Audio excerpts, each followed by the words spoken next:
Hello and welcome to the August edition of the Great British Mickey Waffle. I'm Peter, and as I'm in beautiful South Wales, croeso, or welcome. And let me also say welcome to my fellow wafflers for this fun-filled show. Let's say hi to Gill. Hello. To Ben. Hello. John.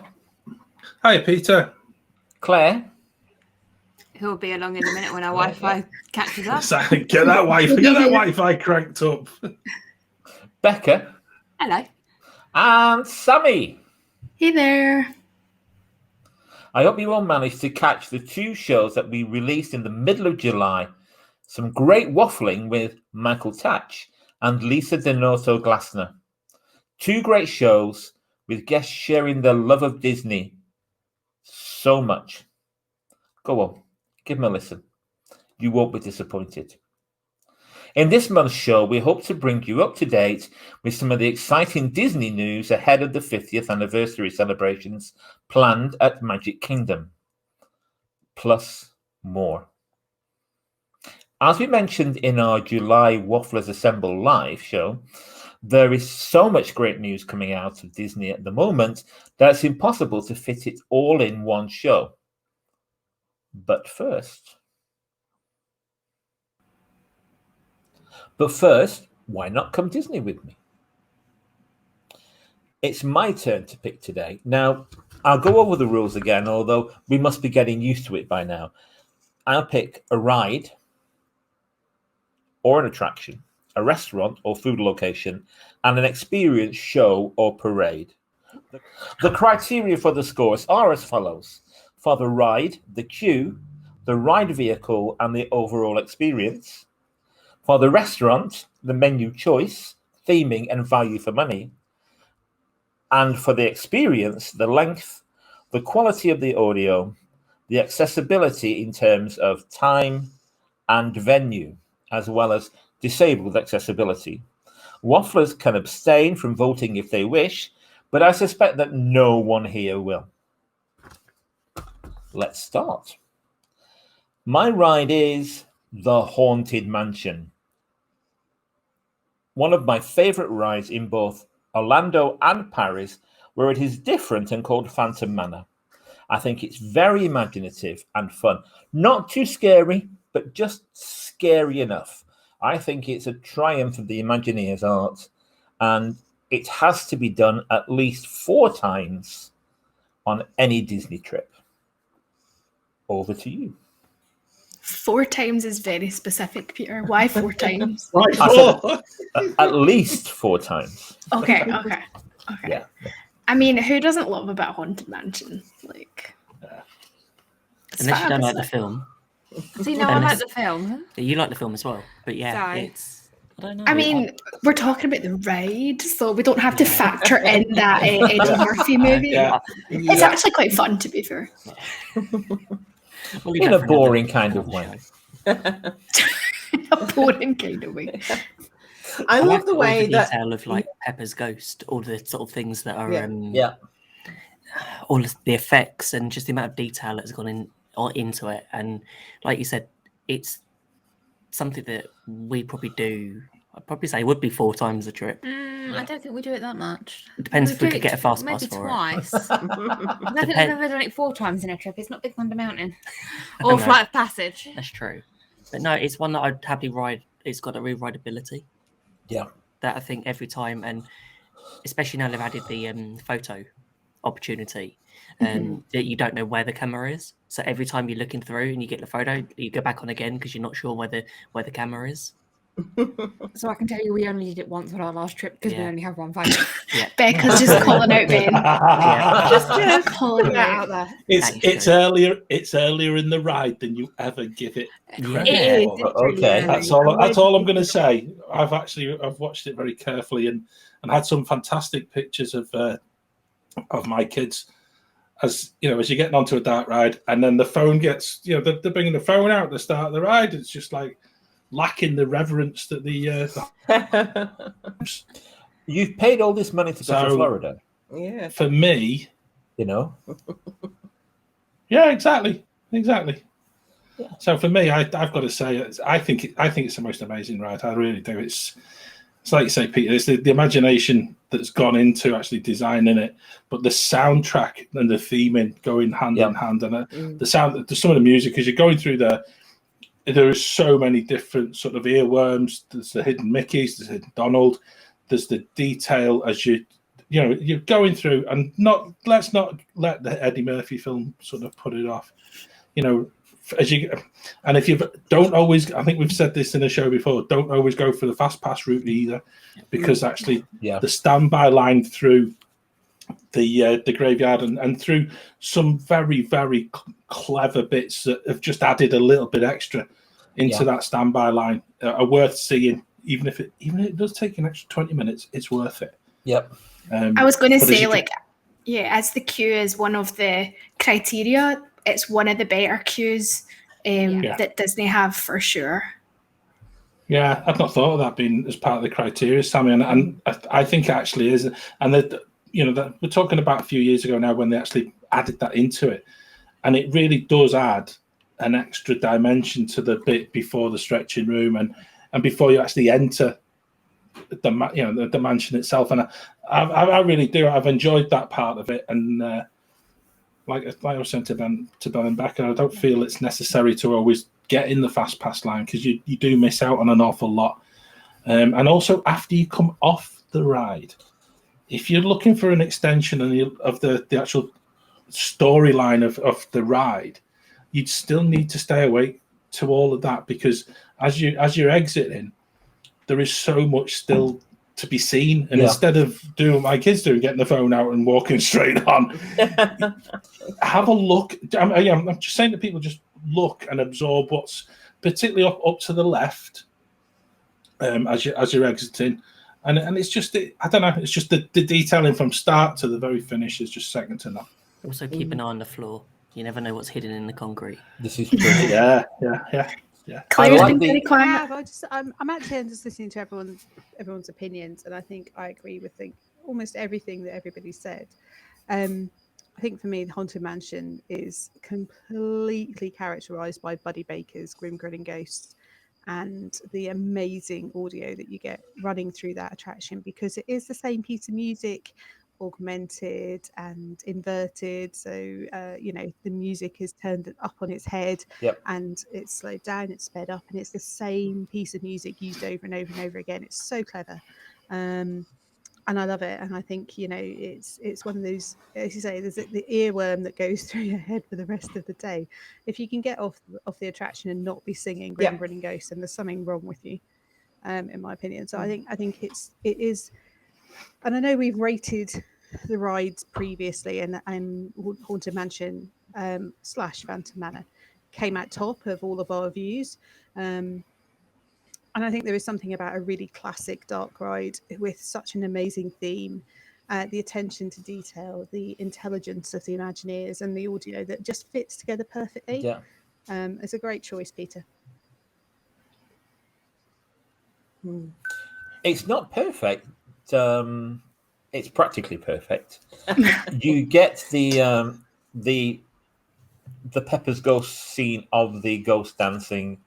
The ladies are actually doing the leading, if you look at it, as revolutionary, as we know. And one of my favorite bits is the tomb outside that you play the music on all the different instruments, and it doesn't matter where you put your hands on the keyboard. It plays the same tune, the same notes. It doesn't matter. It just goes through the tune. So I love the fact that there are so many different versions. It's such an adaptable ride around the world. There are very different backstories and very different versions of the ride. I would love to do the Mystic Manor version, which is in Hong Kong. I'd love to see the Christmas Night Before Christmas overlay, which is in Disneyland and Tokyo. There's just so many different versions. And of course, the backstory in Paris is a totally different one to the one that's in Orlando. It's just so immersive. That wonderful Disney word, isn't it? Immersive, yeah. What do we think of the ride vehicle, though? I like the name, Doom Buggy. That's pretty fun. but it's pretty. It's very generic. It's the same as what you get on Under the Sea. Same as on Under the Sea. It's the same as in Nemo. It's the same as in, I think it's the same as in Winnie the Pooh as well. What I do like about it is the way it moves, just slightly to the left and right as you're going around. And the Omni-Mover style is great because it keeps things moving. Yeah. To be fair, it was the first.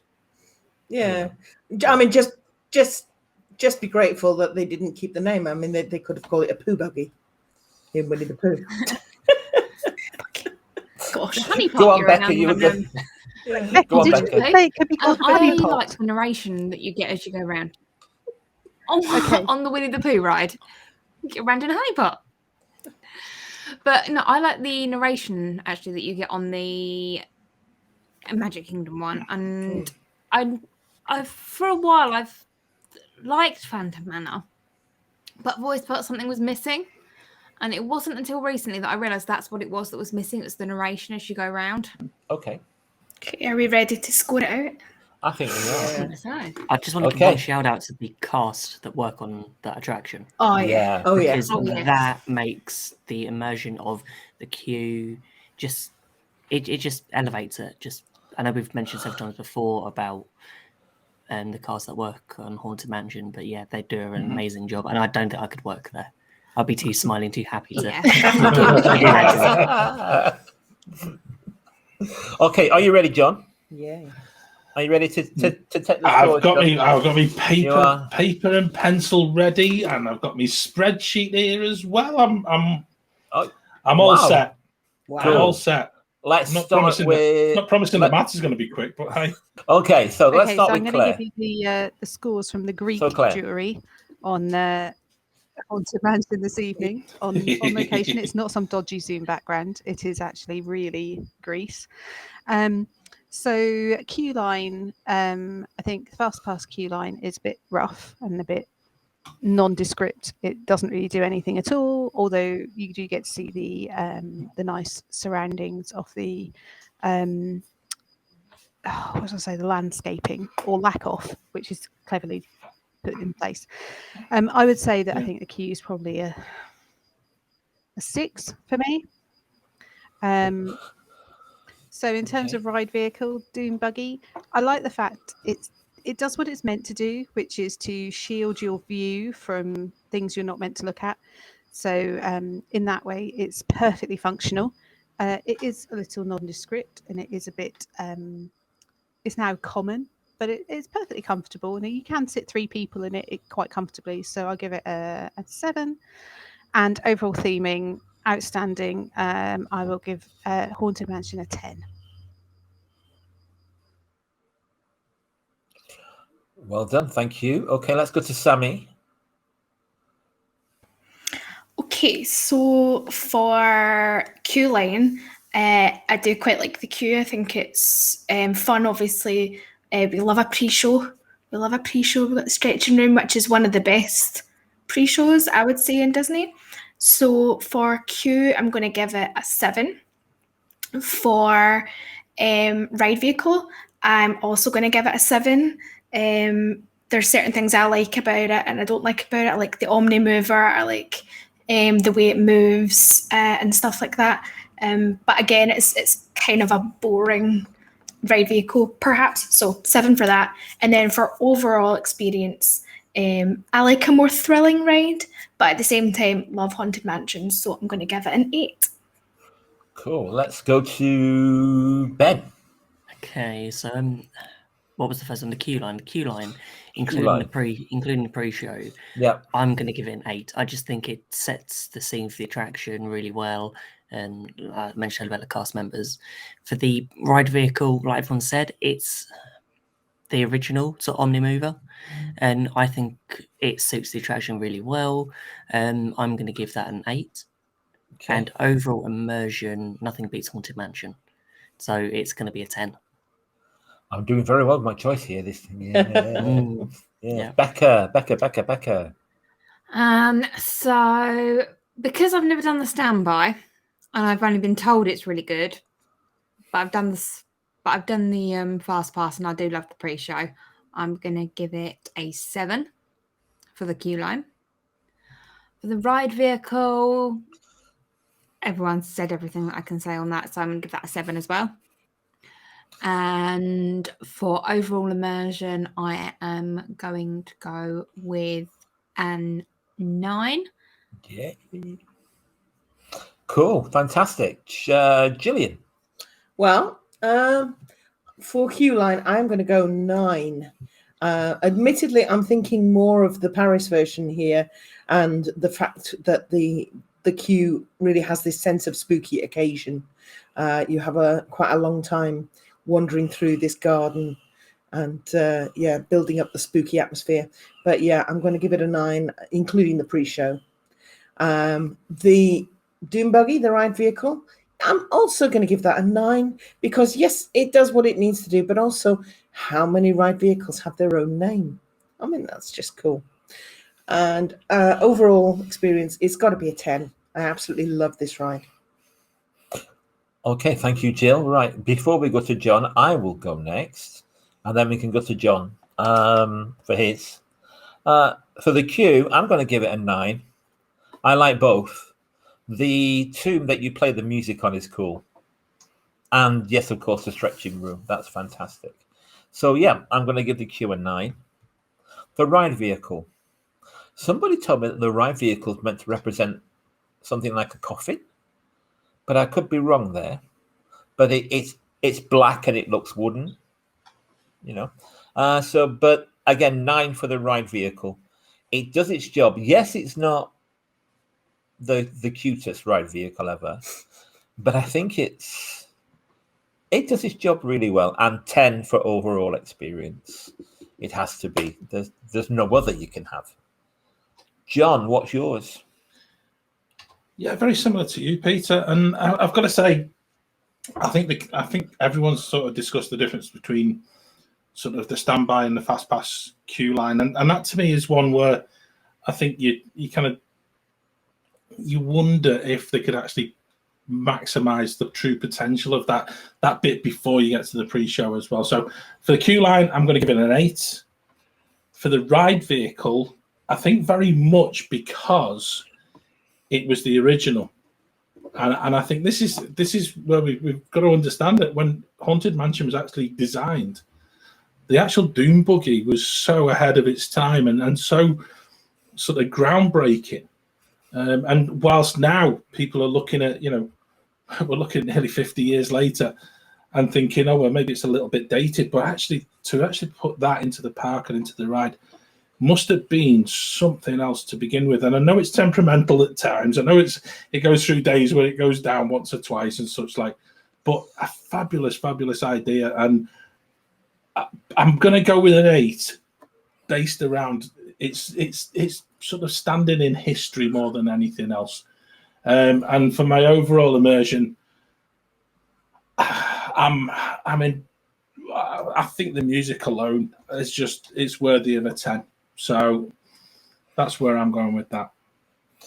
So, John, you're the man with the score. For an average for the queue line of 8, the ride vehicle 8, and the overall immersion of a 9.56, which takes it rounded up to 10. Woo! Yeah.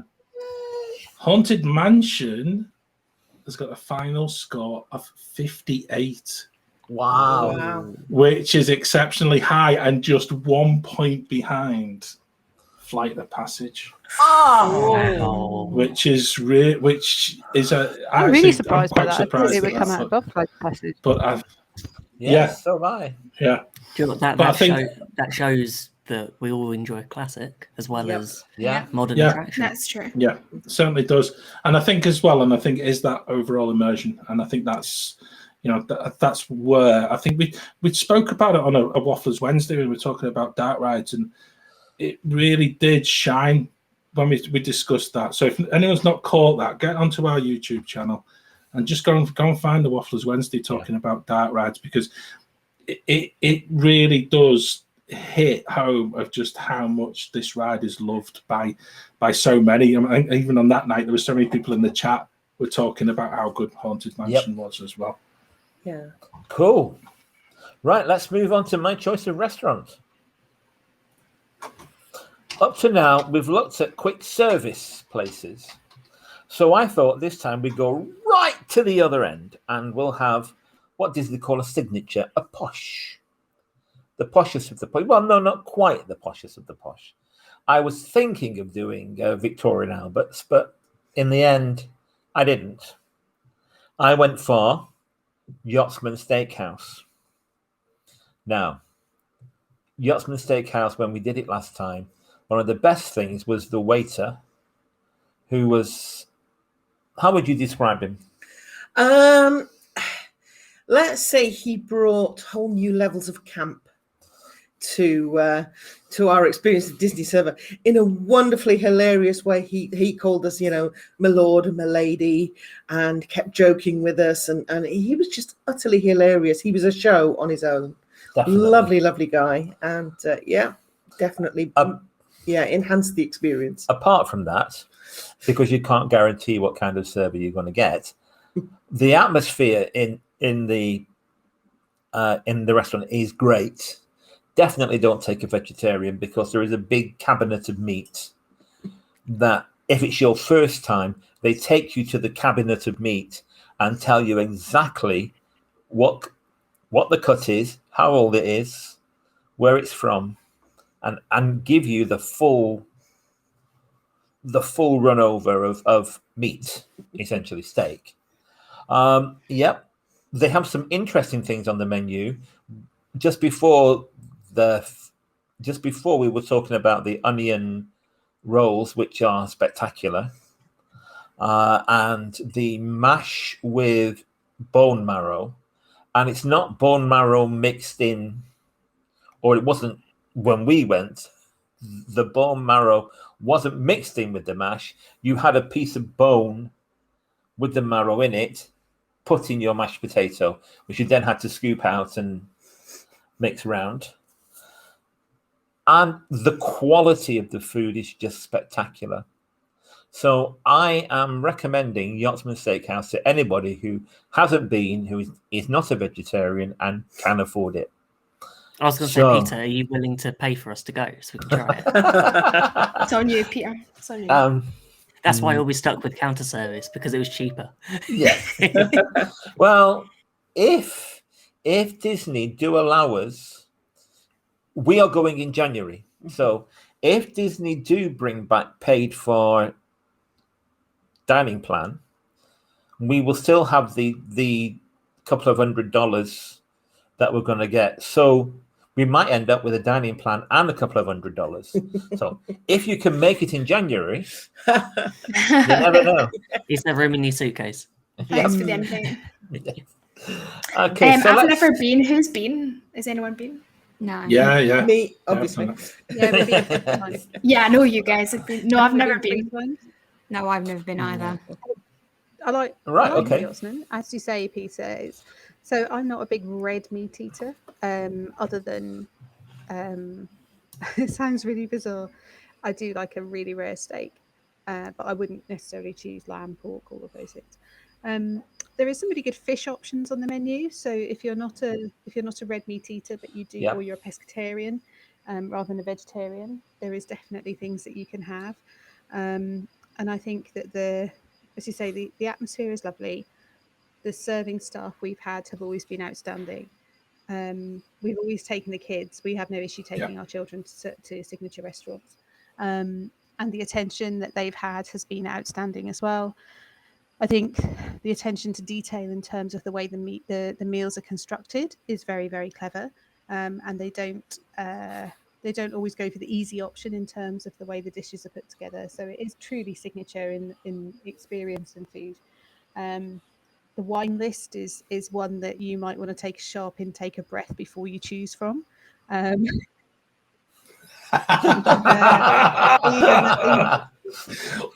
Or remortgage your house before you actually open the wine list. I think that's exactly it. Probably the most cost effective on the menu, and that was not. There wasn't a lot of change from $50 for the bottle of wine.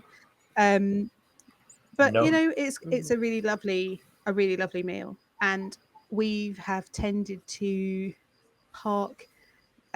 We tend to go to the yacht club first thing in the morning and valet park in the morning. So then our car is there for driving home later, and they're quite happy. Or pre-COVID, they were quite happy for you to do that. Menu-wise, I think there's some stuff that's gone from the menu. Sadly, just looking at it recently, I think the bone-in Kansas ribeye, the bone-in Kansas strip has gone, which was always my cut of choice, and the porterhouse doesn't seem to be there. So I think that unfortunately there's some stuff that's gone from the menu, but then there's some new stuff that's come on. So it's a good option if you like a straightforward, good quality steakhouse. And what's the theming like? Like I looked at pictures and stuff, and it just looks kind of not plain, but kind of just like normal restaurant vibe. I just think it's not particularly themed. It's just that it's a quality restaurant. The lighting is quite subtle. Yeah. So I think it is. You have to be prepared to eat in the dark slightly. But that's the way that was the vibe I was getting. It's atmospheric. Oh, really? It looked quite dull. It's just a little. No. It's a very. It's a very masculine feel to it. It's lots of dark woods. Really, isn't it? It goes into lots of. It fits the yacht club. It's dark woods and wooden floors. Oh, it is. I think it is very elegant. I think if you've got a member of your party who thinks that Disney restaurants are all wall-to-wall Mickey, or they're all twee and frilly and frou-frou, this is the place to take them, because it's not that at all. It's very classy. It's very it's quite a male type atmosphere. It's not a place you just get burgers and chicken nuggets. It's completely there are two things that annoy me definitely about not. the Yachtsman, though. The first is that the lounge is really very poor. So the cruise cup next door is very small, uncomfortable, and doesn't really serve a good purpose. And the second thing is there are no bathrooms in the restaurant at all. So if you need to use the bathroom, you have to walk halfway around the corridor. You have to leave the beach club to be able to use the loo, which is fine if you're all adults. If you've got a child with you, it's a bit of a pain. So I think unfortunately they could have thought that through. Me and my toy. Yeah, but that was the same. But that was the same with the Captain's Table when it was running. Captain's Grill. Captain's Grill. There were no toilets in Captain's Grill. But this one particularly, it's a bit of a hike down the corridor. Okay, Gill, you started giving us your opinion. Carry on. I absolutely loved it. The only thing I will say is that the sides are very big, or at least what we had was very big. So really, by the time you've had your steak and your mash or your potatoes or whatever, if you want anything green, you end up buying a very, very big side, like cream spinach or something like that. I think, they could do with just having a few vegetables, just plain vegetables. Are they not very good? Are they very good at substituting? But they didn't seem to do kind of just plain veg. Are the sides not meant to be shareable though? Oh, they were. We had cream spinach, and that was definitely shareable. Yeah. But I think it made for a very, very rich meal, and I could have done with just some plain veg just to cut through all the richness. But having said that, my favorite thing, and the thing I'm still dreaming of, is the onion rolls. They are amazing. They are brioche. You can find the recipe online, but my gosh, who's got the time? It is literally, it's making proper puff pastry. It's laminated. It's laminated. Yeah, it's crazy. And they are so rich. They are so buttery. They are served with butter, and they are served with a roasted head of garlic that you then slather all over these beautiful rolls. Oh, they are absolutely gorgeous. I go for the rolls alone. The onion rolls, so are they made with onion, or do they have like onions in them? Does that make any sense? Like, could I look in it and see onions? The small bits of caramelized onion within the bread. Yeah, both. Yeah. Oh, okay, I can have them then. Right, yeah. Oh. They are utterly, utterly gorgeous. The only thing I will say is, as well as not having just plain veg, is that the desserts were a bit underwhelming. Having said that, we didn't have room, frankly. We were on the dining plan, so we had a dessert because it's the dining plan. But I had ice cream. That was all I could manage, was just plain ice cream. And the ice cream was fine, but yeah, just a bit dull. I think with so many dessert options around sort of Boardwalk and Epcot area, Yeah. I think if you wanted that afterwards, Yeah. Yeah. And if we hadn't been on the dining They plan, used to do a really literally good wouldn't have peanut bothered. butter truffle Yeah. dessert. Okay. But that seems to have gone from the menu as well, sadly. Right. Ooh, Yes, it does. Yeah. sounds nice though. To John. Yeah, cheers, Peter. I'm fascinated because actually, we've been to the Oxmans a couple of, about 3 times now, and the last time was 2019. We went for an anniversary meal. What I would say was that the server on that evening was absolutely superb, and she really did sort of make us feel very special. We had a lovely table by the window, so you're actually looking out across the pool. And yeah, if the server's listening, I think her husband worked for Orlando City, so we had a cracking chat about the football as well. But I've got to say, we went with such high expectation, and I wonder if perhaps that expectation was perhaps too high, because I don't know. I really thoroughly enjoyed it. The bread service was amazing. The garlic was just something else. And I'm actually, I was even thinking it was one of those nights. It's just one of those garlic occasions where it just would keep the vampires from the door. Yeah. Carrying on the haunted mansion theme in some respects. But what really got me, and I thought I was really disappointed, Gill, we were on the dining plan. Previously, we'd had a meal at Citrico's where when the server had heard that we were on the dining plan, she now gave up on us for the whole evening. Because she just thought, oh, well, there you go, you're English, you're on the dining plan, I'm going to get nothing out of you. And our server that evening was excellent, but we actually felt that what was actually provided didn't leave us hungry, but I was the same as you, Jill. I could have just done with a little bit of veg on my plate without having to pay. And this is the bit that really got me, because actually they describe them as enhancements to your meal. But if I wanted, was it grilled asparagus, that was another $12 onto your meal. And I've got to be saying, you know, as much as I like me veg, I'm not really going to be paying $12 for that when I've shelled out for me wine. But what let me down more than anything was actually we didn't feel that the steak was the best steak we had on the trip. And I just thought for a place that, certainly on our first visit there, we paid out of pocket, and we had an amazing meal. The kids were a bit younger, so they obviously had kids' meals at that time. But this time we all had steak. A difference between the New York strip, also had ribeye. But we actually felt that the quality of the steak was not as good as it was previously, and that was the bit that really was our expectation too high. I'm not sure. I don't think it was, but for us, it comes back to that. What's the difference between the two credit restaurants at Walt Disney World and those such as the Captain's Grill, which is just uses the same kitchen, or used the same kitchen at the time, which was only one, and the meals were, you actually felt were a better value. And I've struggled with it. I've struggled writing about it. The actual price of the whole meal was over $300, which obviously we used credits on the dining plan to sort that out. But I just thought for value for money, it sort of left me sort of wondering. Okay. It left me also a little bit disappointed, and I'm sorry to say that, because it's such a lovely place. It's a fabulous place to eat.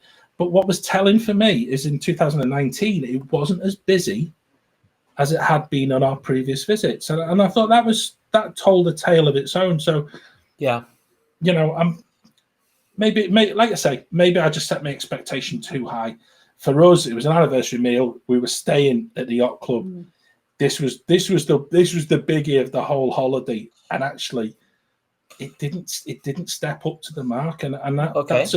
it surprised us. I've got to say, it surprised us, and I've got a load of decent pictures of a lot of food. If people want to, we might even add them to the show notes as well. But yeah, one of those strange ones. I think also between when we went, which was 2014, and now they have had a change of chef. So that could account for that can change things. Also, one reason why the restaurant glows warmly in my mind is actually something that happened afterwards. On our way there, we had gone to the T-shirt place in Marketplace, where you print your own T-shirts. It's not there anymore, I don't think. And I'd had a T-shirt made, and so I had it with me in a little bag, a little drawstring bag, and I managed to leave it in the restaurant. And when we got back to Saratoga Springs, I realized, and I asked the lady at concierge if she would ring the restaurant and, check it was there. And, I said, well, we'll pop in tomorrow and pick it up. So she rang and they found out it was there. They insisted on sending someone over, a CM over, to come not just to Saratoga Springs, but to our actual room at something like 11 o'clock at night to give me this T-shirt. That's Cool. Disney, isn't it? That's just a beautiful, magical Disney. I love it. Yeah. Sammie. Yes. Your turn. Are we grading now? Are we grading? Well, Ben and Becca, do you have anything to say? Not Ben. Don't really have anything. Yeah. I've Not Ben. Not Ben. Looked at the menu. I like it. I don't think I want to pay that price for it when I know I can get something that probably equivalent at California Grill that we have experienced, and that was an amazing meal, and you get fireworks. Okay, right. Let's start with Ben and then Becca then for your scores. Okay, so what's the criteria for this one? Menu. So menu. Hang on. Menu, value for money, and theming. Okay, so menu, it looks good. There's a lot on there that I probably would go for. I think it's probably on the slightly high price side. I'm going to give it a 7 for menu. What was the next one? Sorry. Menu choice theming. Value for money or theming. Value for whichever money. way you want to go. Well, I've sort of commented on that, haven't You I? have, yes. I'm going to go value for money 6. Okay.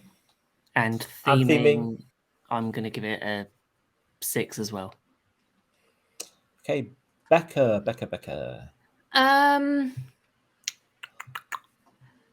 Menu. If I want steak, then it's probably an good place to go. But the other options, starter options, aren't really doing anything for me. The other menu options, I wouldn't eat. So I'm probably going to give the menu choices a 5. Okay.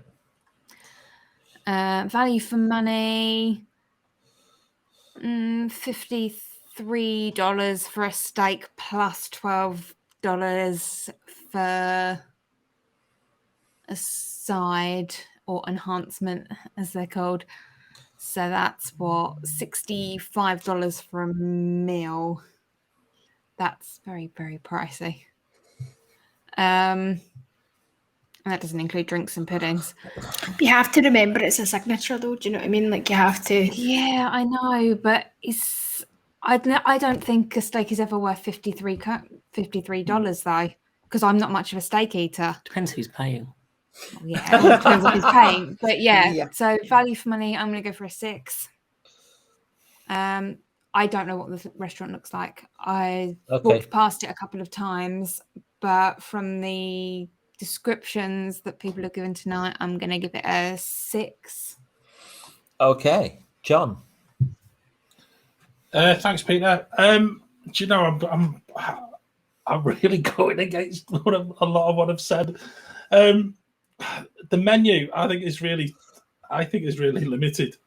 But it's the name's there, and it's steakhouse. So I possibly would just turn around. I'm going to give the menu a 6. Value for money, unless you are on the dining plan, And this is perhaps how Disney prices have changed over the years, because certainly the first time we went, we paid out of pocket and didn't feel, it was right at the top end of affordability. But I don't think now, given what you can get off-site and you can get on-site comparatively, I don't think it represents good value for money. So I'm going to give it a 4. And the theming, it's a nice restaurant.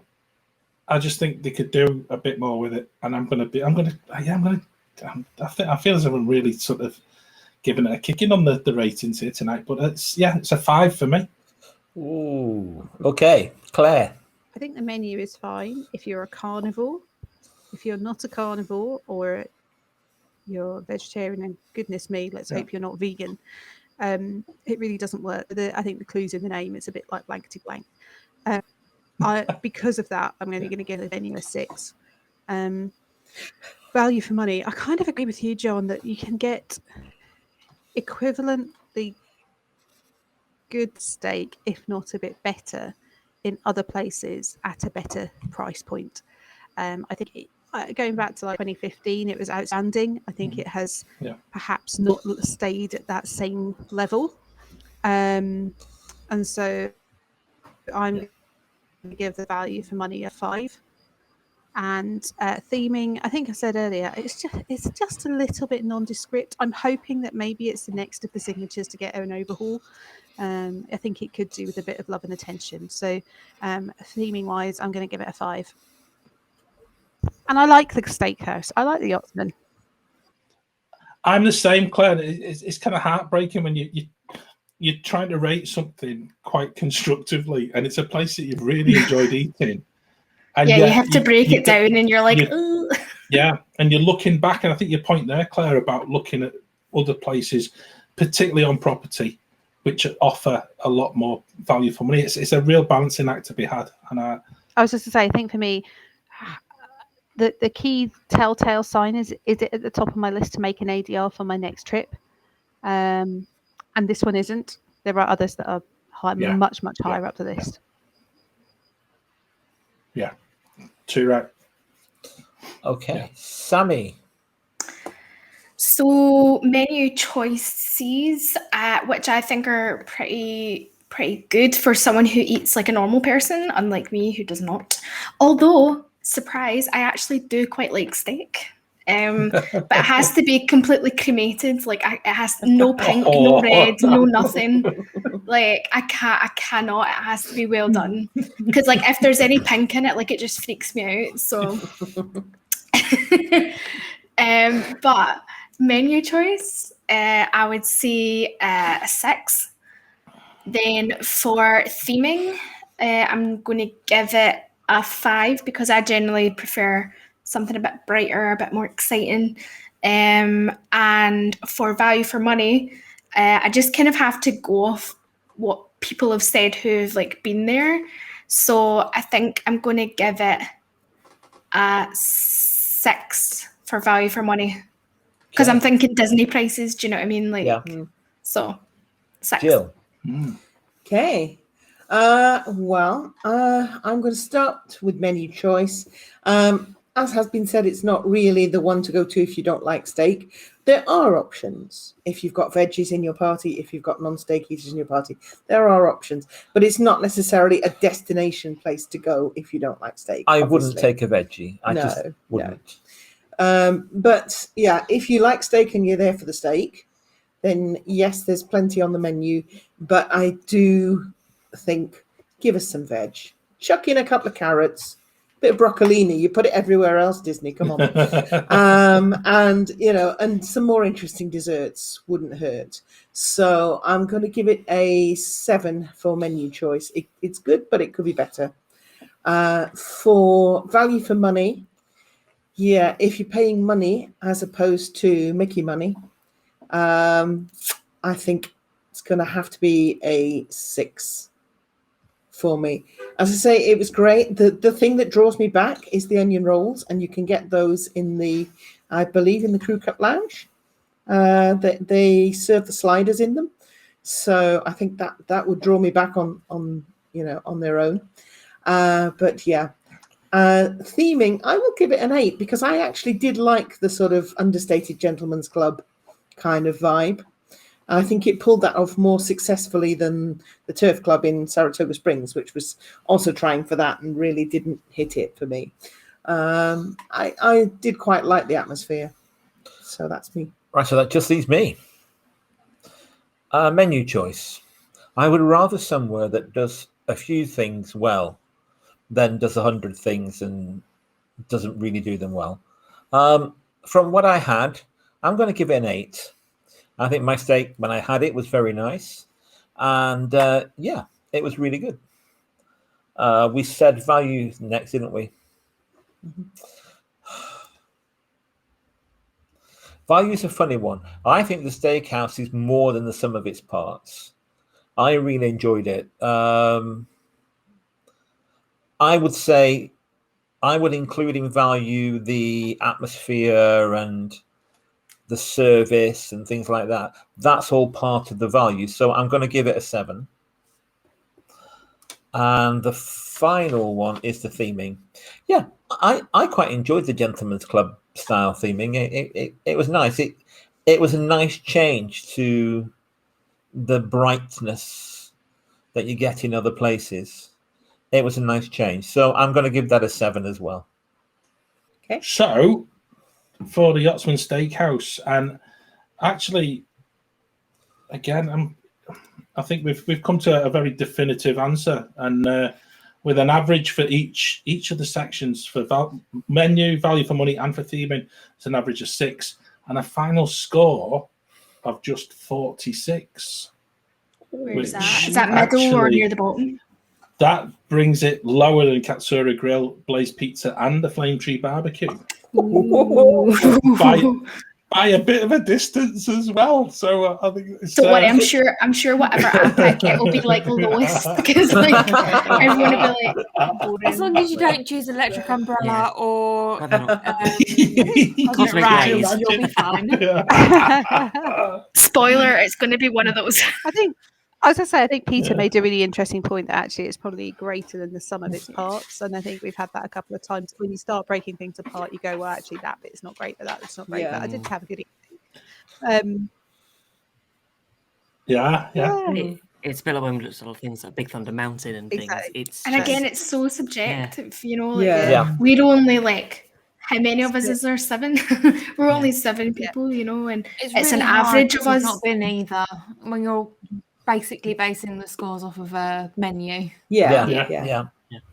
Sometimes it's that experience that just elevates your scores Yeah. much higher. Yeah.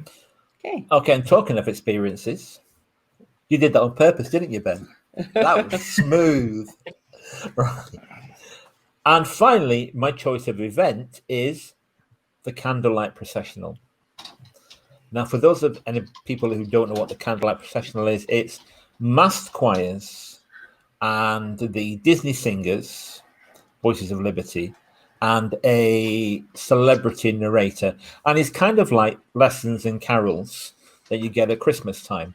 It's Bible readings and the Christmas carols done with a lot of choirs. It's a lot of people, and and a full orchestra. It sounds spectacular. It really is very, very good. There is some audience participation. When we went, we had Whoopi Goldberg as our narrator, which was quite nice. And she was really good. Yeah. She really was very good. It's not something you would see in a British theme park. It just would not happen. It is literally a version of Lessons and Carols that you will get on Christmas Eve in a traditional church. And but over there, people lap it up. And lots of Brits who go over lap it up because it's spectacular. It is very well done. And if you have a narrator who's really good, it can make all the difference. So it doesn't matter really. It partly doesn't matter what it's about or the what it's about importance. It's the event and how it's done, if you understand what I mean. They do have different coloured choirs. They're in different colours, and the one in the middle has green, because the one in the middle becomes a choir of Christmas, becomes a Christmas tree choir. They have the lights shape them into a Christmas tree. Yep. Yeah, which was but did well for all Christmas tree, and it's just a goodie. People queue forever for it. When we did it, we had a dining package, so we were guaranteed a seat, and we really enjoyed it. So, has anybody seen John, this? you must have done. Nope. Yep. No. Yeah. Never been there. That's how many years. Only on YouTube. I've never even seen it on Yeah, YouTube. YouTube. Okay. Yeah.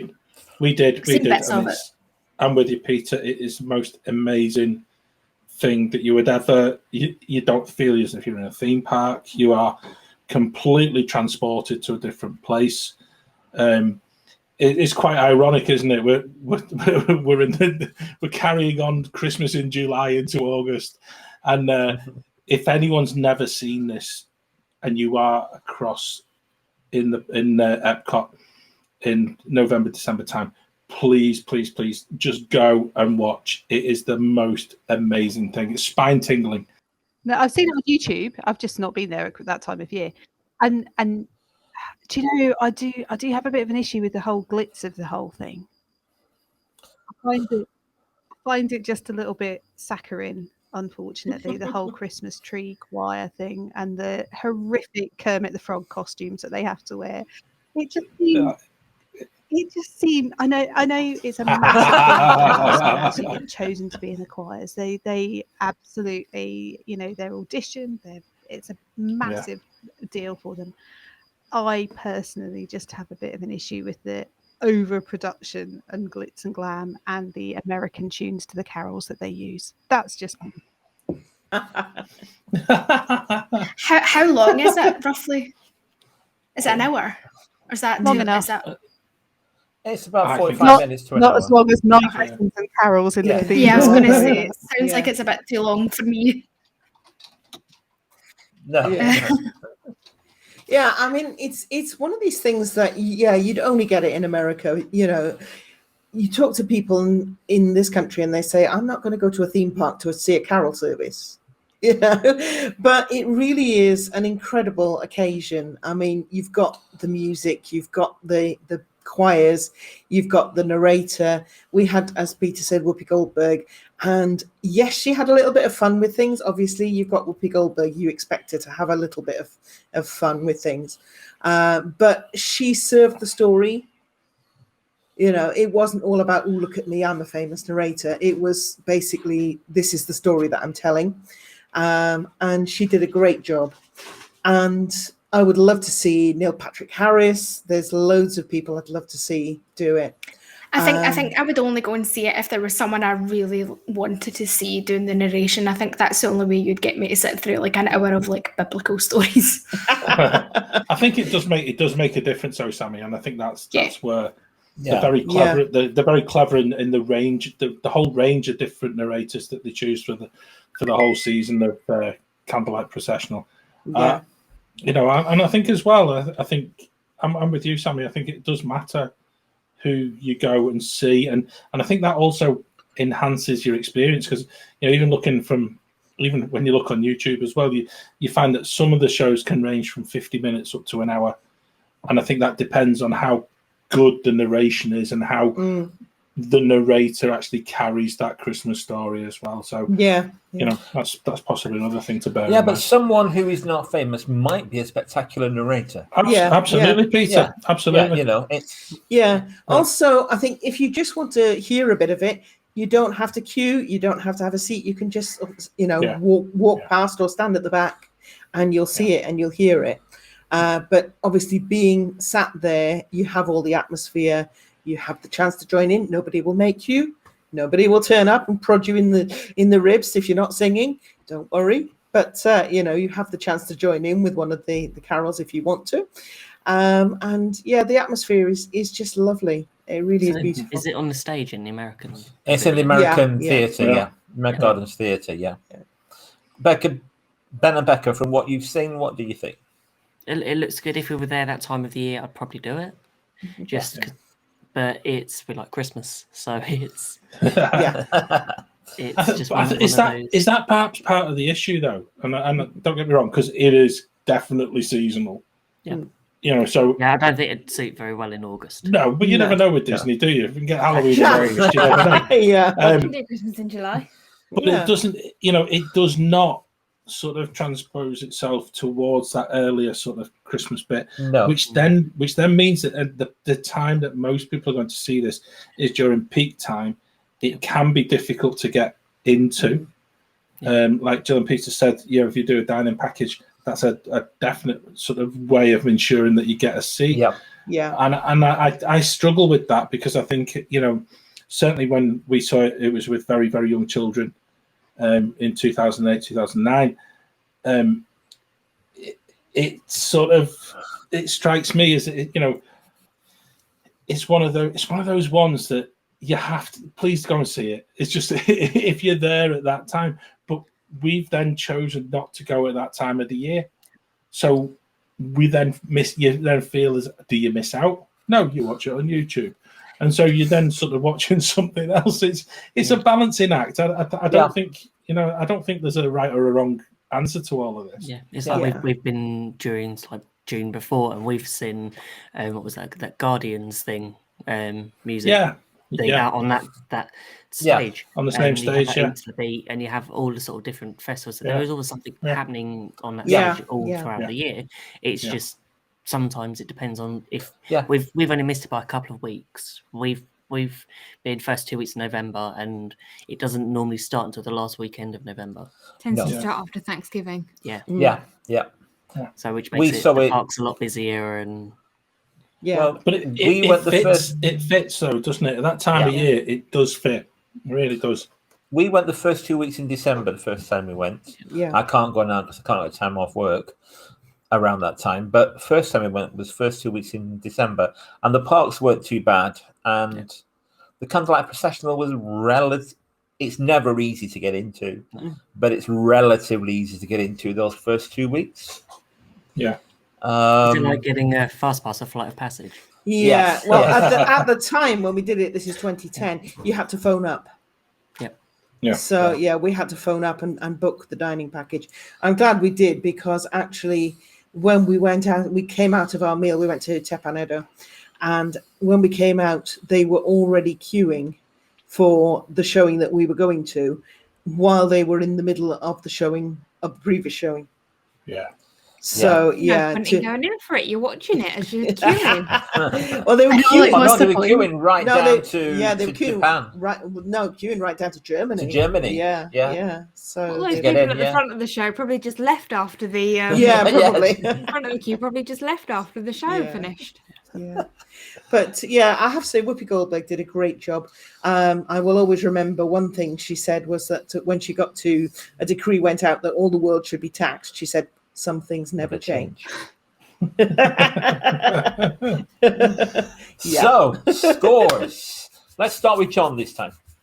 Oh, right. Okay. Accessibility. I think actually I'm going to score this higher than I thought I was going to. I'm going to give it an 8, but primarily for the fact that you can actually absorb the show whilst walking around World Showcase, and just lingering that little, just go out a little bit slower. You can absorb it. It's not as if you're excluded from the show in any way, shape, or form, and you're not having to pay dining costs, etc. So I'll give it an 8 for that. The experience length is 7. But the audio for this particular show, I'm going to give it a 10.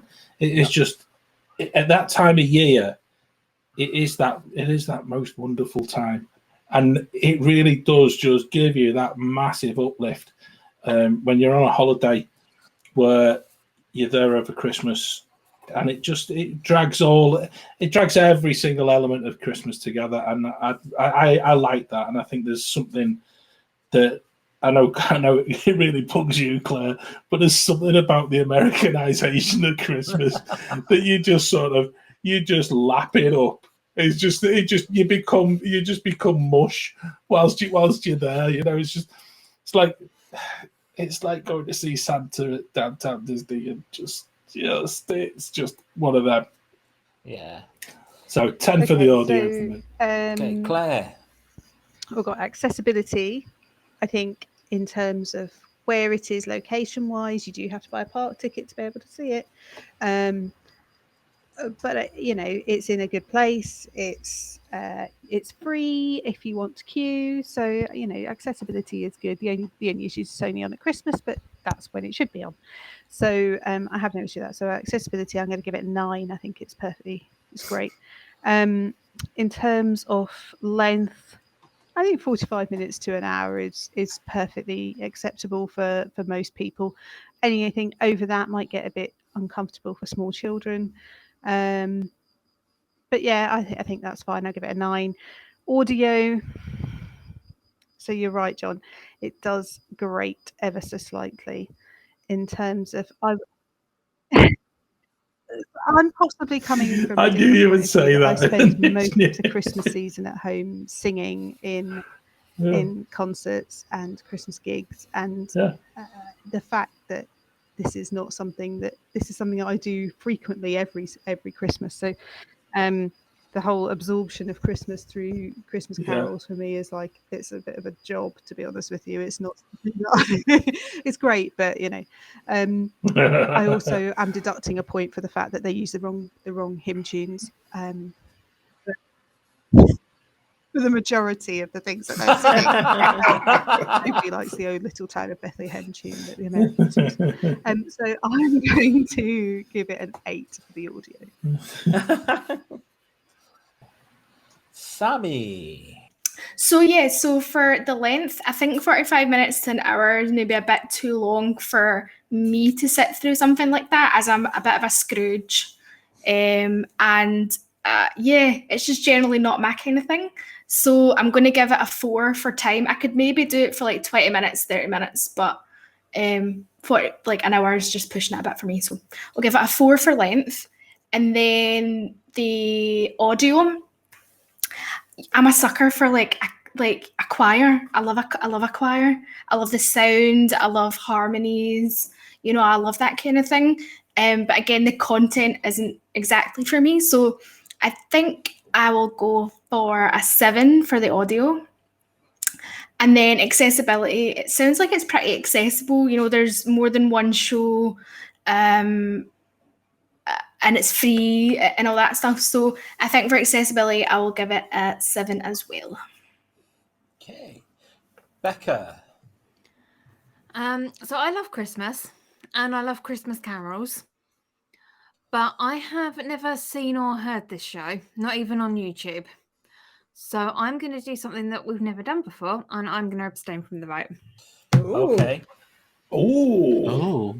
I can't vote on it because I've no idea what it sounds like, what it looks like. That's exactly why we have to. Disjunction. Yeah, that makes sense. That goes to Ben then. Okay, so I haven't seen it, but only on YouTube. So I'm going to start off with the highest score of audio, and I think it deserves a 10. I could just imagine walking around just in December. Obviously in Florida, it's not going to be snowing. It's not going to be like you're walking down the high street, but it will be if we're there.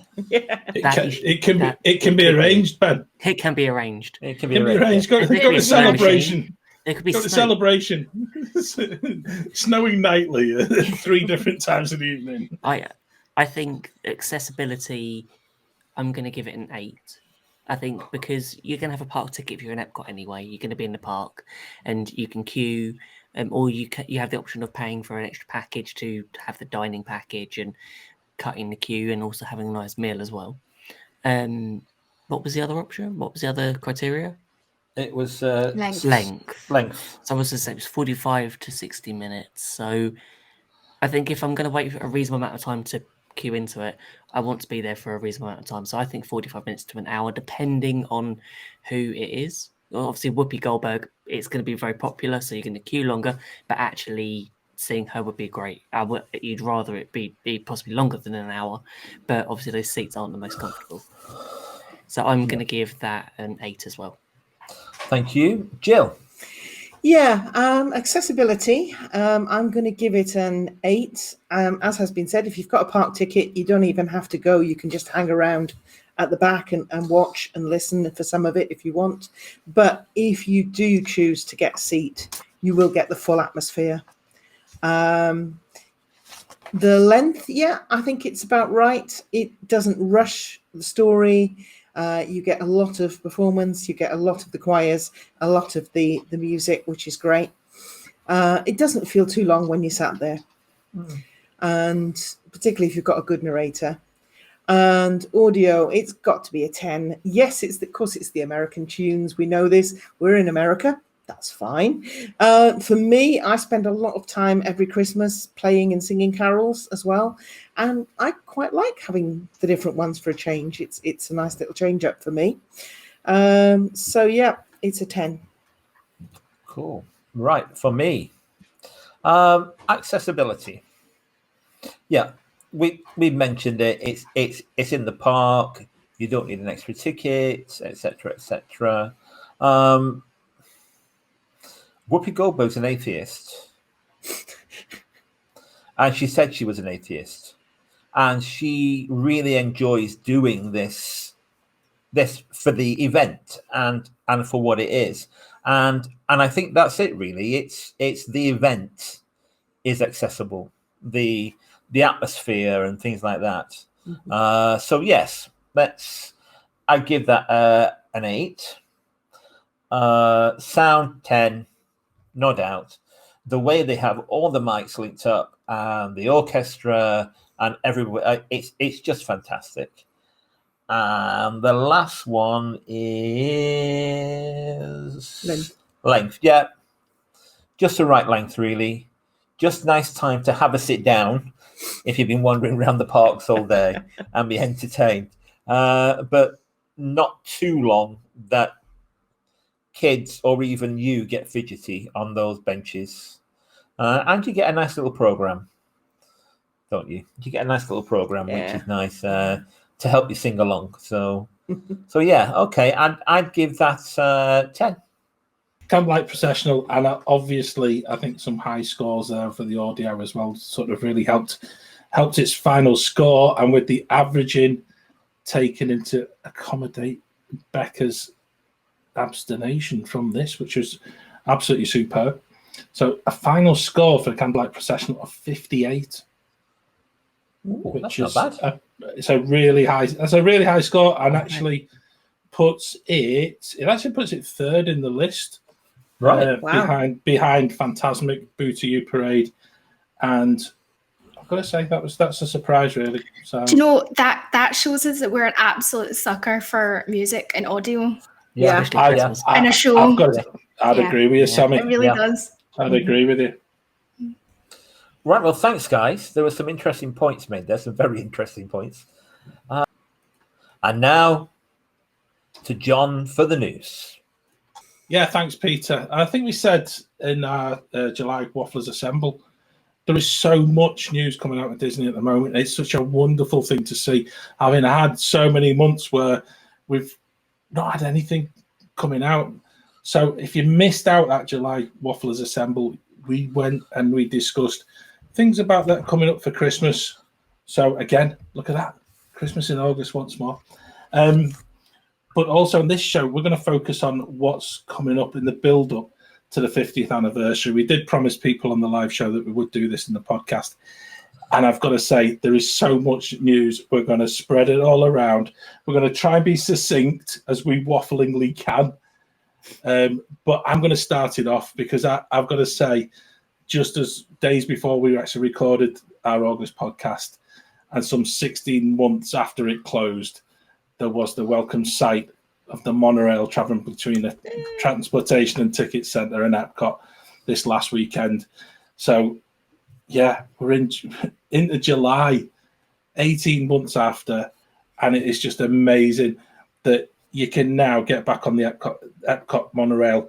And a little handy hint and tip for those taking photos: if you are watching and listening to us in the US, and you are going to Epcot on the monorail soon, please do send photos because the view that you get from the monorail, looking in on the construction work at Future World and the show building for Guardians of the Galaxy Rewind, please send us pictures, because it just looks as if they are doing so much stuff there.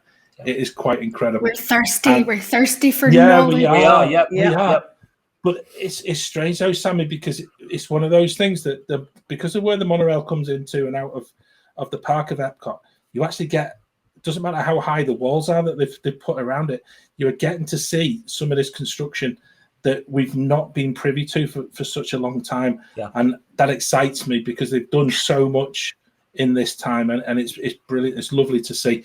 But to me, that's one of the highlights. And I'm going to pass across. I'm going to pass across to Claire. Tell us another bit of news, Claire. So there's lots going on, isn't there? There's too much to cover. But I think one of the things that's really standing out for me is the fact that we have a confirmed start date for the new fireworks show in Epcot, which is Harmonious. Or I think it originally was Harmony Us, or was it Harmony US? Who knows? I think we'll find out hopefully on October the 1st. So confirmed start date, October the 1st.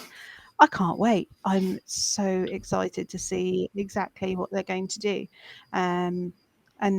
Is there going to be, I think they've said it's going to start without jet skis, so no Mobius on a jet ski, but maybe that's the plus, that's the surprise that's going to come. But yeah, so Harmonious starting. Hopefully we might even get to see it this time, because Epcot Forever's been and gone before I've seen it. So Epcot, Was it Epcot for now at the minute? I'd love to see Epcot Forever. I think the audio for that is outstanding, and I'd like to have seen it the pre-COVID version, not the current version. But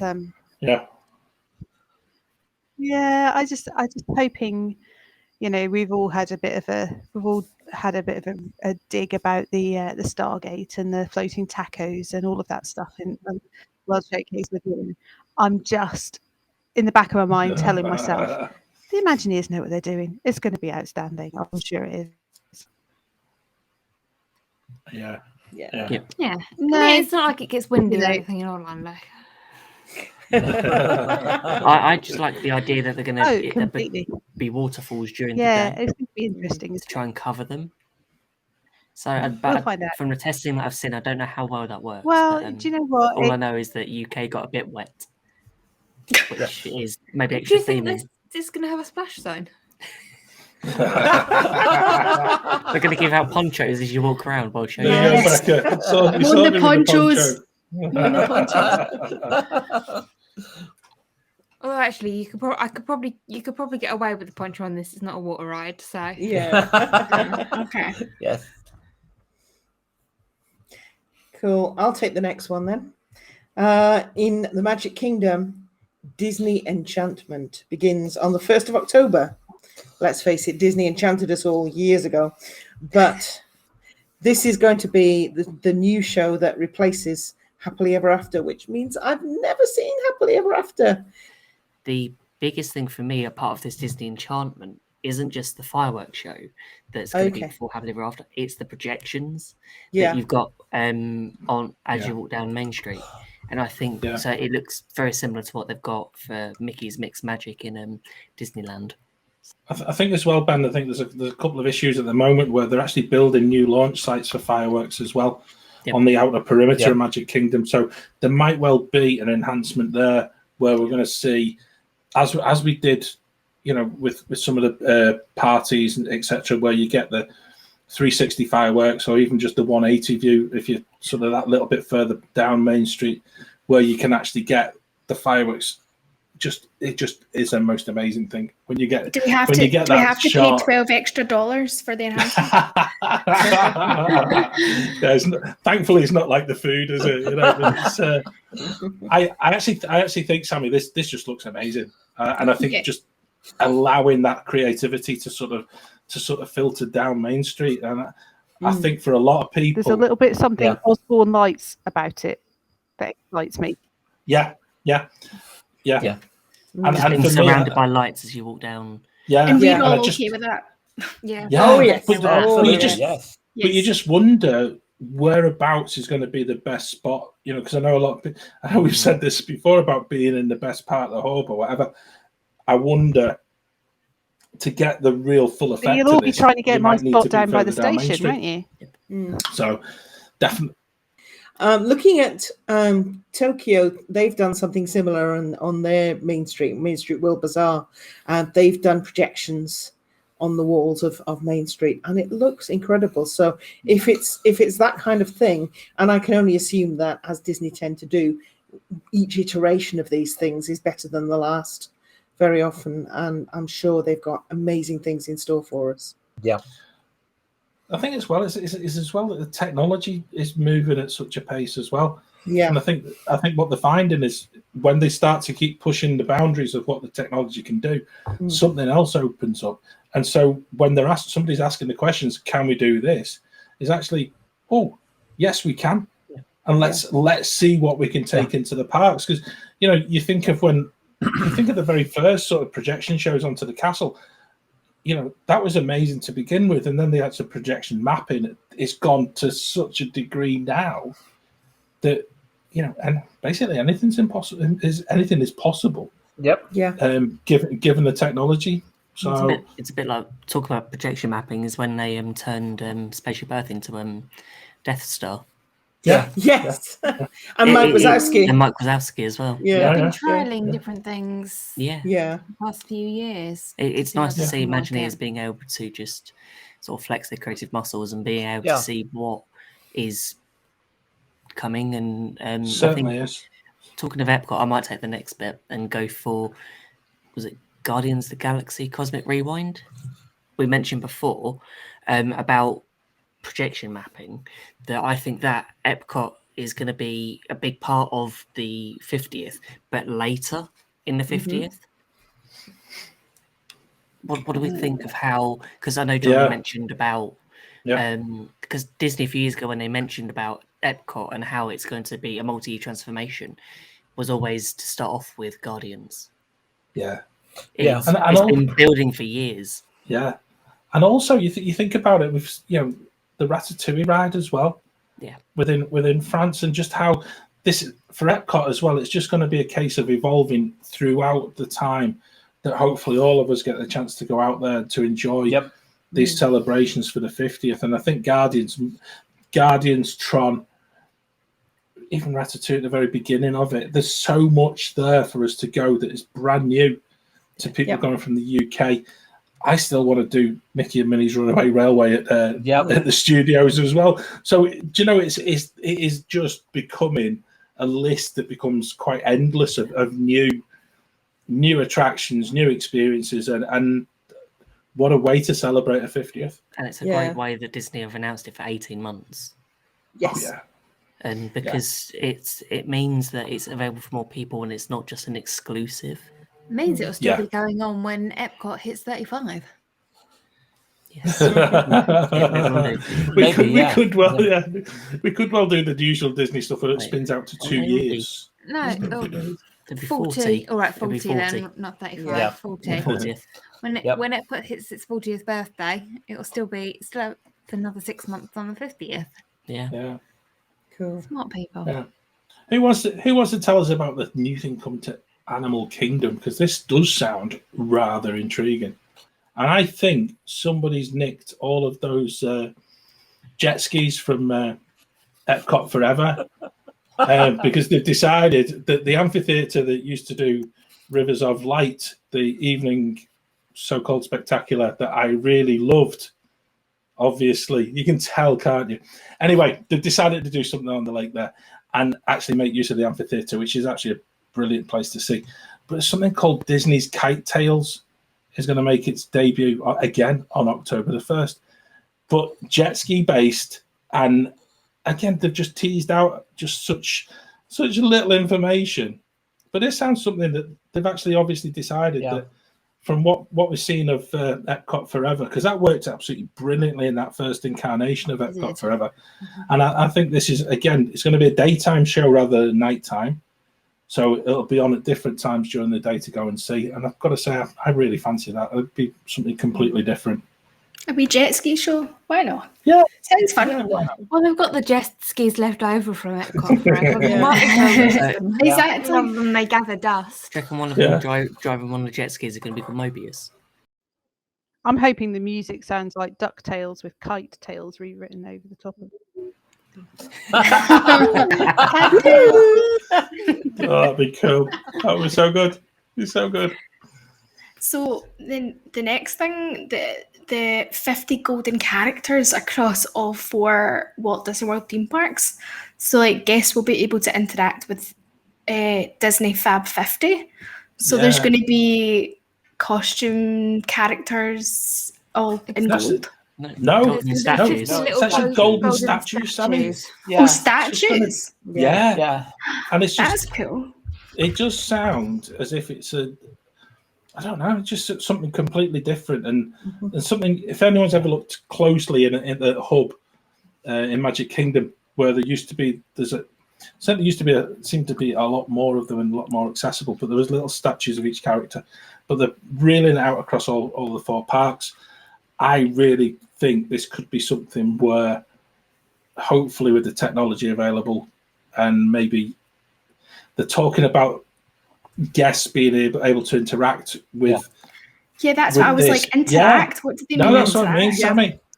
Again, another one just teased it out, but I reckon we're going to get. I reckon we're going to get something phone based where we're going to get the chance to do Augmented something. reality. Yeah, Yeah. Jill was mentioning Nice. before that Disney take things from other parks and upgrade them. I think this is an upgrade from Tokyo Disney Sea. For Yeah. the 35th, Tokyo Disney Sea had golden statues around the park, and you had a special pendant that you pressed, and Mickey spoke to you. right. So I think with the technology that we've got, this could far surpass anything that Tokyo did. I think it'll be phone based. Yeah, But the No, range of characters are brilliant because it's not just Mickey and Minnie, but they're including things Yeah. like Figment and yeah. There's That's 50, so there's 50 quite, of them. Yeah, quite a there's a large lot to range. find. That's going to be fun to try and find all 50 of them as I well. want to know Yeah. who are included in the Fab 50. I Yeah. think that's a quiz question in the making. Yeah. It I- is. It's going to be next year's Pokemon, isn't it? Got to catch them I- all. Yeah. Yeah, but also I think in a year's time it'll be people sat in our mastermind seat. Can you name all 50? Yeah. God. Okay, John, that'll be your question. Not I is the answer. I'll take the next one. Yeah, go on, Peter. Yeah. For those of us who are of a more athletic aptitude like myself, Yeah, right. he lied. The popular Run Disney events are returning. This year, there will be a half marathon, 10K, and a 5K race on the weekends of 4th to 7th of November, and a full marathon weekend and following in January 2022. So I'm obviously prefer dancing. This is genuine. I used to be a competitive ballroom dancer, and ballroom dancers were 6. I prefer dancing to athletics. But there were lots of people who really love to do these runs. Yeah. Yeah, I think Liz this loves. I know Liz has done quite a few of them, so I wonder if Yeah. she'll do Yeah. some of these. Or, I think Lisa will be doing a few as I was well. going to say, Yeah. she has Waffle Festival in September. July. July, yep. Yeah. Lisa does a lot of the Run Disney events. Yeah, and I think as well, Peter, you're there for that marathon weekend in January. You know, it's not too late.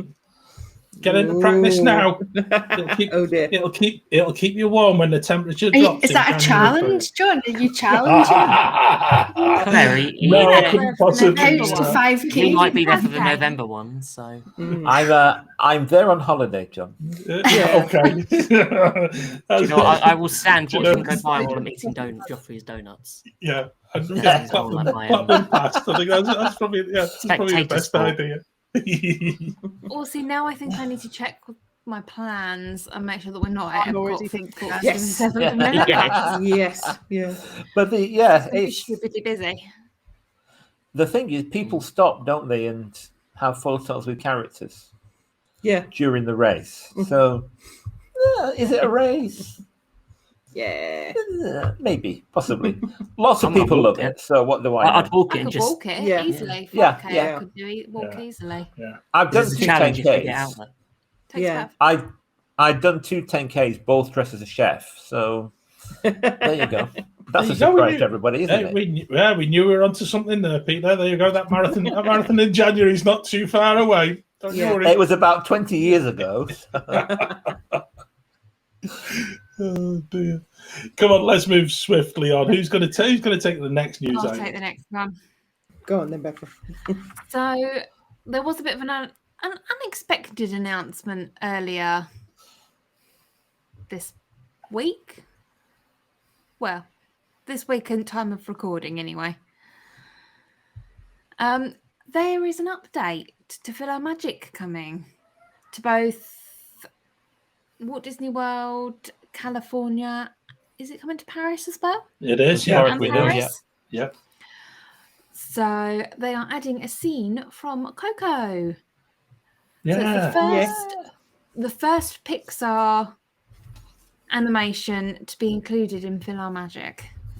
So the animators from Disney Animation Studios have had to work with Pixar animations to get everything all gelling nicely. I'm just glad I didn't use Remember Me, because otherwise you get Oh, halfway through and yeah. start crying. Oh, Indeed. I think it's quite interesting. It's not that version of Remember Me. Yeah. It's in Poco Loco. It's isn't it? Poco Loco. It's Poco Poco Loco. Loco they're Loco, using yeah. in the Yeah. And it's a in new PhilharMagic. version of Poco Loco, which is bigger than the version from the film. With a full Yeah. orchestra. Yeah. Yeah. That's brilliant. I think it's interesting. I love PhilharMagic. It's great. But you can really tell when it originates from by the films that are included. Yeah. You know, it's sort of, you think, okay, I know exactly when this came out. think- So it's really good that something new is being included. If I remember rightly, this is the first update for PhilharMagic in about 20 years. Yes. Well, Yeah. the The only first updates new that scene that's been added. yeah, the only updates that have had Disneyland Yeah. and Disneyland Paris have had a 4K screen added past couple of years. Right. Okay. And I know Walt Disney World is due to I get think this ready for the 50th, It's slightly so they're odd making most to of me that they better have quality screen. preceded the 50th by sticking this in Paris and Disneyland ahead of time. And I think that might not go down Already, particularly yeah, well yeah. to Oh, yeah, frequent it's- attendees at Walt Disney World. So I was quite, as Yep. a DLP fan, I was like, yes. But actually, if I was as big a frequent visitor to Walt Disney World, I would be really quite annoyed. I think that actually, not only are they held back Ratatouille without really any good Yeah. reason other than the 1st of November, the 1st of October is a good time Yeah. to open it alongside everything else, and to try and draw some people away from Magic Kingdom. But they're also holding back this as well, which would have been really quite quick and easy to stick in as a bit of a teaser. So I like it. I like the fact they're updating it, but It's not the only thing they've done yeah, as well. exactly. Because when you think of Jungle Cruise, Yeah, which Yeah. is going to be I for the know. 50th in Walt Disney and I World, think is Yeah. already I'm open. excited It's for already them up to and see running, the yeah. 50th. in Disneyland. I'm just a little bit sad that they're going to wait and see if they work on the 29th of September, and kind of hope that they can fix it within a couple of days if it's an issue in the soft openings. It seems. Yeah. I'm just Yeah, glad that we're I at end of think it's great. October, so I'm glad hopefully all the PhilharMagic's having kinks an out work update. by then. It's an excellent Yeah. attraction. People often overlook No, it. it's superb, Claire. I'm wondering Yeah. if they'll add any other scenes following this. I hope Yeah. so. Part of a That's what they planned to do, Yeah. wasn't it? Yeah. It was supposed to be like Fantasia, where you Was supposed to Yeah. every so often add a new scene. scene. Yeah. Yeah. And I like But because they they've have gone it. down the Pixar route, that Yes, they're not just yeah. sticking to just Yeah. Disney Yeah. animation. So I don't know what we could see in So future. there's a question think- for all our viewers and listeners. Tell us in the Waffler's Arms, what scenes would you like to see added to Oh, yeah, PhilharMagic? good question. yes. Do you know, it's really strange because I know it's said about other news items being teased out by Disney. This one actually came out from the from the States, and it was teased to such an extent that they actually didn't get the wording right in the initial press release, because what it sounded like was that PhilaMagic was being replaced by Coco. And I, for one, I was dumbstruck, because of all the things in all of the world that you don't want to lose in Magic Kingdom, PhilaMagic is one of them. Yeah. And I just thought, who's actually signed that one off? And I think it took about 12 hours before we actually got the fact it's an additional scene, not a completely different film. Yeah. And at which point I just went, the other thing, John, was when they put that press release out. Thank goodness for that. They talked about Disneyland and Disneyland Paris, and I think there was only just one tiny little throwaway comment at the end, which was, and it will come to Walt Disney World for the 50th in October. Whispered in small print. And that was like, because I read it about 3 or 4 times. I was like, oh, hang on a minute. And I think that was overlooked by a lot of news channels, so much so that actually it's only like mid-July being picked up in Orlando. Whereas obviously we've been aware of it because of Paris and stuff anyway. So interesting. Yeah. See, I love PhilaMagic. I don't love the 3D on it. It hurts my eyes. Really? Yeah. Oh no. You did better in Paris. I think that last time. Might have been the new screen. That was might have been the new 4K screen. That's interesting, because I can't see 3D normally. My eyes work rather strangely. If I put 3D glasses on, it just means I see things normally.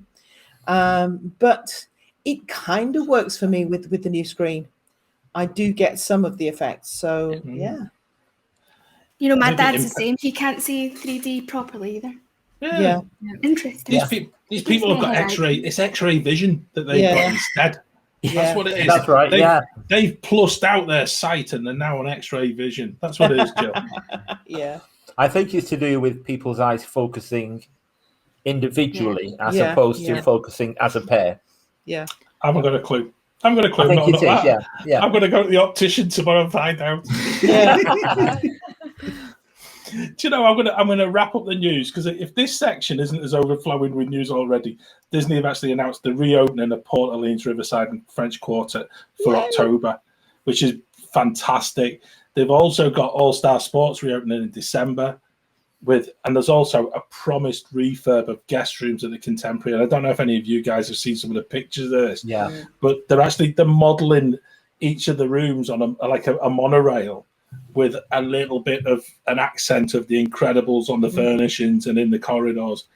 And they've already started work on that. So, as well as we're looking into the parks, some of the resorts, they're all getting reopened again. But also, I think the reinvestment of money into updating Contemporary in particular, which I think, and I think we've also had the Poly as well, has had a nice little sort of update, an update as well.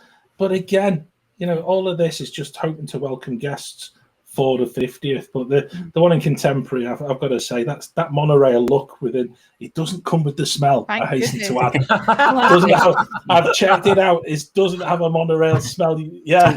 Talking of the Poly, as we record this today, it is reopened. Trader Sam's Rock Grotto. Excellent. Brilliant. Tomorrow? Yes. Yay! You know where I'm going. Get in. That's it.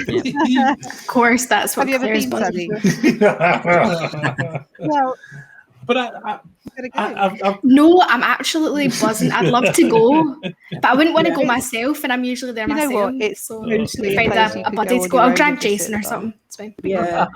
Yeah. Watch everybody. People watch. Yeah. Just watch the world pass you by. Yeah. I mean, I might need to do that. You'd probably be able to get in easier if you're on your own. Yes. Probably. That's a good point. That's a thought. Yeah. I think as well, amidst all of this, and after all the dark days when parks have been shut, to actually have so much positivity to share with everyone who's listening this month, is so brilliant, because this is just going to take us.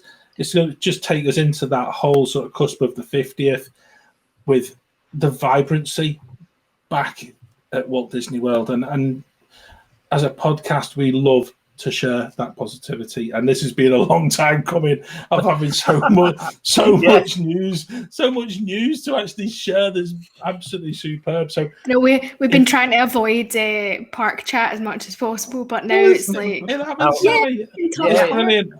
It's lovely to see, and I think as well, I know it's hogging part of our show for this month, but if anyone's planning a trip for 2022, all of these things will be open, and hopefully we're going to be able to help plan in the coming months your trips and be part of your trips. Get in touch with us at Waffler's Arms, but send us pictures as well. You know, it's what we're about. This is your show, so it's nice. It's nice to have people who are listening sending us back info that we can actually talk about. Sorry, I was just saying, I think something that I'd be quite interested in our friends sharing in the Waffler's Arms, if there are, thank you. If there are particular bits about planning a trip that you would like us to cover, because I know we've talked about car hire, we've talked about on-site, off-site in previous shows. If you haven't heard them and those are of interest, pop back and have a listen.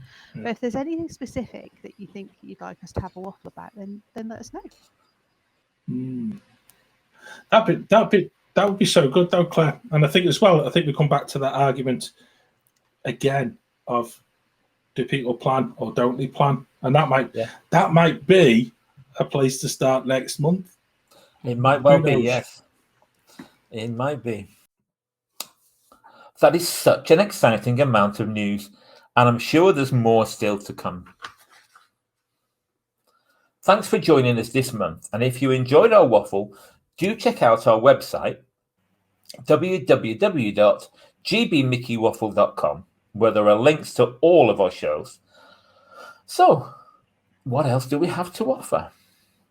Well, we are live every Wednesday for our Wafflers Wednesday show on Facebook and YouTube at GB Mickey Waffle at 8 p.m. UK time for a waffle about all things Disney, Universal, and more. We're also live every third Friday in the month on Facebook and YouTube for Wafflers Assemble Live. We hope you can join us for some fun there at 8:30 UK time, which is 3:30 p.m. Eastern in the US.